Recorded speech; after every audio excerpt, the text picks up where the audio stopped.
অনেক দিনের পর বৃষ্টি এলো। কলমে কমলেশ হালদার, কণ্ঠে আমি প্রিয়াঙ্কা। অনেক প্রতীক্ষার অবসানে বৃষ্টি এলো রাতে, ঝমঝমিয়ে ঝিরঝিরিয়ে আনন্দে মন মাতে। উদাস হয়ে জানলা এলাম, বৃষ্টির পরশ বুলিয়ে দিচ্ছে হাতে। বৃষ্টি নিয়ে এলো মধুর পুলক, গাছগাছালি খুশিতে মাতে। দিক বেদিকে ছুটে চলে এ পাগল মন স্বপ্ন সুখের খোঁজে।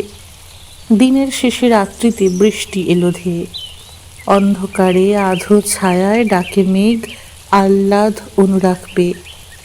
চারিদিক খাল বিল পুকুর ঝিল নূতন জীবন ছায়ে, শান্তির দেবদূত বৃষ্টি এলো মধুর পরশ মোহে। তীব্রতর দাবানল জুড়িয়ে হিমেল হাওয়া বহে।